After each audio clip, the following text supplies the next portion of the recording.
Buenos días a todos y todas. Mi nombre es Osvaldo Gabriel Narváez Ruano. Soy de la Facultad de Artes de la Universidad Nacional de Colombia en la carrera de Música Instrumental en Percusión. Pertenezco al grupo 10 de lectoescritura y el ensayo se titula Familias vulnerables, entre la necesidad y la cuarentena. El contenido es el siguiente. Comenzaré contextualizando la pobreza y el confinamiento en Colombia. Ahí también expondré el debate. Luego seguiré con la tesis y luego con el cuerpo argumentativo, donde daré tres argumentos que avalan mi tesis, un contraargumento y la refutación de este contraargumento. Seguiré con las conclusiones y terminaré con las fuentes de las imágenes y las referencias.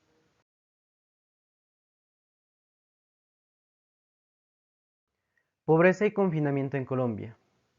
Como sabemos, la COVID-19 llegó a Colombia en marzo del 2020. Una semana después de haberse presentado el primer caso, el país entró en una cuarentena preventiva, cuarentena la cual se fue extendiendo hasta el día de hoy. Al estar en confinamiento, las personas perdieron sus empleos y quienes trabajaban informalmente ya no pudieron salir a trabajar. Esto generó necesidades tanto para adquirir la alimentación como para pagar sus servicios básicos. Así, el gobierno dispuso unas ayudas económicas y mercados de alimentos para solventar estas necesidades.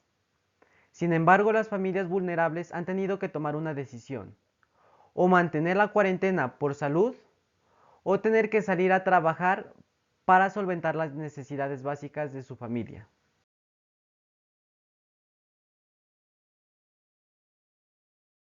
Entonces, con el debate expuesto anteriormente, mi tesis llegó a ser que, en Colombia, las familias vulnerables han tenido que irse en contra de mantener la cuarentena. Como primer argumento tengo el aumento de precios en los alimentos. Al comenzar la cuarentena, el temor por lo que sucedería provocó que las personas se abastecieran exageradamente.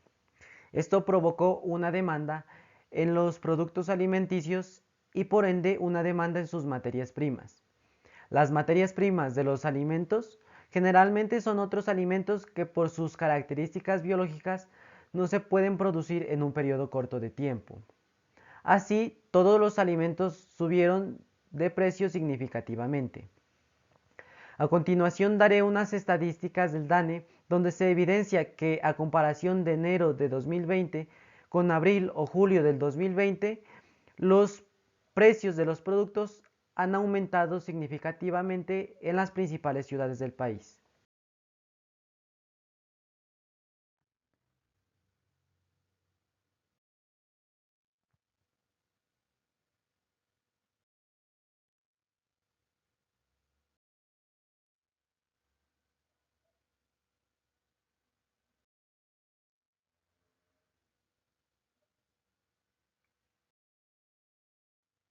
A todo esto se le suma que alcaldes y gobernadores han sido denunciados por sobrecostos en los mercados dados por el gobierno. Por ejemplo, Elsa Noguera, gobernadora del Atlántico, fue denunciada por millonarios sobrecostos en los contratos que hizo para repartir los mercados a las poblaciones más vulnerables en esta pandemia. El gobernador del César, Luis Alberto Monsalvo, ha sido denunciado por la celebración de contratos por 14.000 millones de pesos, los cuales habrían tenido sobrecostos del 100%. Nemesio Royce Garzón, gobernador de La Guajira, fue denunciado por sobrecostos en la compra de mercados que nadie recibió y por un contrato de transporte de logística para entregar los mercados. Y por último, el gobernador de Arauca ha sido investigado por haber firmado un contrato en el que compró a 20.000 pesos la lata de atún. Así nos queda en claro que al tener estos mercados sobrecostos, la población vulnerable recibirá menos productos de los que deberían recibir. Y entonces nos queda en conclusión que, tanto por aumentar el precio de los productos y porque les llega menos mercados a las familias vulnerables, estas familias han tenido que salir a buscar sus propios recursos para solventar sus necesidades alimentarias. Como segundo argumento, las familias promedio y las ayudas económicas. La canasta básica familiar indica que una familia promedio de 4 personas necesita 4.2 salarios mínimos legales para adquirir los bienes y servicios necesarios y vitales. Sarmiento 2019. Un salario mínimo en el año 2020 está en 980.657 pesos. Multiplicado por los 4.2 salarios mínimos legales, nos da un total de 4.118.759 pesos, los cuales necesita una familia promedio para mantenerse en confinamiento. Los datos de la anterior diapositiva tenemos que tenerlos en cuenta para las siguientes diapositivas. Ahora sí, según el DANE en su último informe, dice que la pobreza monetaria en Colombia está en el 27%. Esta población tiene unos ingresos entre 0 y 257.543 pesos por cabeza. Si multiplicamos estos ingresos por 4, que son los integrantes de una familia promedio, nos da unos ingresos alrededor de 1.029.732 pesos.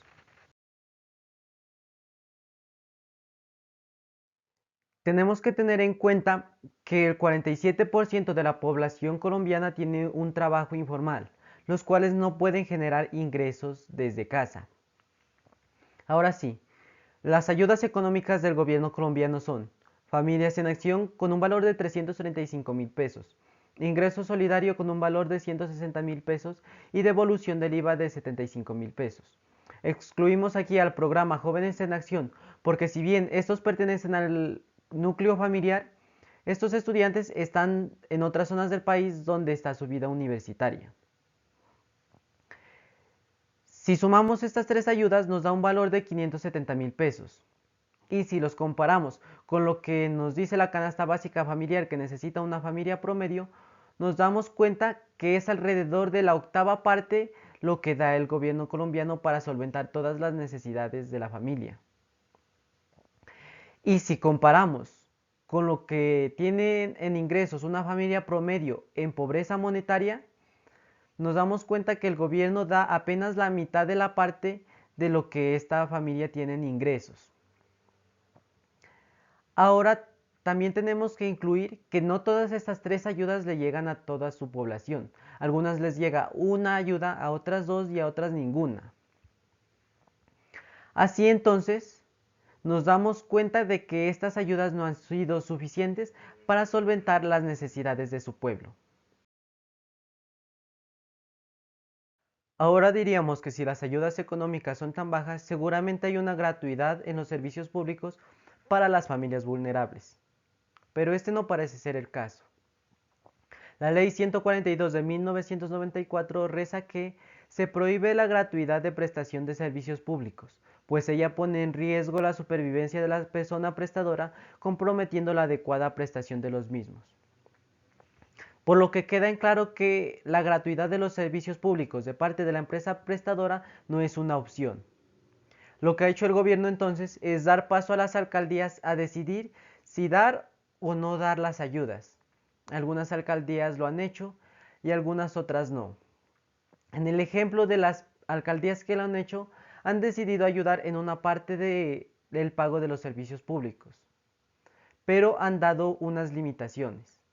Por ejemplo, en la alcaldía de Manizales dice que las familias deben ser de estratos 1 y 2 y deben de consumir menos de 13 metros cúbicos de agua, por lo que las familias con cantidad numerosa de integrantes sobrepasarán este límite y no obtendrán estas ayudas. Así nos queda en conclusión que las familias vulnerables no están siendo exoneradas de pagar los servicios públicos. Ante todo esto, el mandatario dice que su gobierno ha dado las ayudas necesarias, por lo que estas ayudas las mantendrá en toda la emergencia sanitaria, como lo expresa en la página de la Presidencia de la República. El mandatario del país ha recalcado que su gobierno ha brindado las ayudas necesarias a través de estrategias como dimensionar las ayudas, adelantar los pagos de los programas de ayudas, anticipar la devolución del IVA y dar un ingreso solidario mensual, de modo que pueda beneficiar a 10 millones de hogares y 30 millones de colombianos.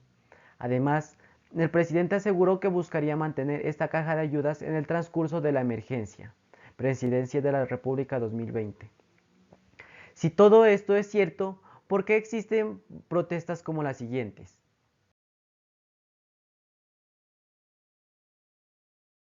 En Ciudad Bolívar, Bogotá, hubieron protestas y cacerolazos donde expresan que no les ha llegado ninguna ayuda. Ellos taparon las vías con llantas, palos y canecas como se muestra en la imagen.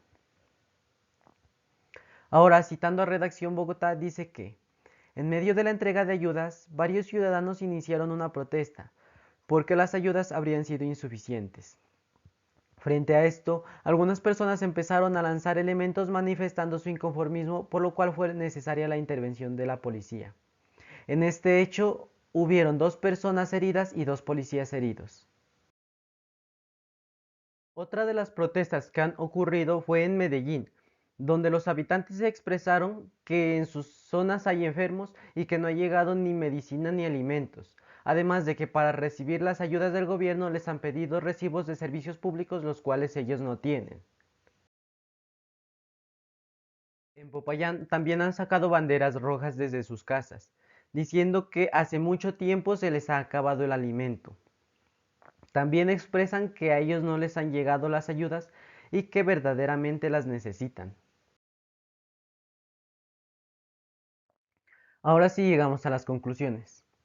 Como primera conclusión, tenemos que al aumentar los precios de los productos, las familias necesitan más dinero que antes de estar en cuarentena para adquirir estos productos. La segunda conclusión es que la sumatoria de las ayudas económicas es mucho menor de lo que necesita una familia promedio para adquirir los bienes y servicios básicos. Y la tercera conclusión es que las familias vulnerables no están siendo exoneradas del pago de los servicios públicos. Todo esto nos lleva a la tesis que es la conclusión principal. Las familias vulnerables han tenido que irse en contra de mantener la cuarentena. Con todo esto, se hace un llamado al gobierno colombiano para que reevalúe su estrategia para ayudar a las familias vulnerables. Todas las imágenes utilizadas en estas diapositivas se encuentran disponibles en los siguientes enlaces. Estas son las referencias utilizadas en esta exposición. Si quieren más información pueden consultarlas.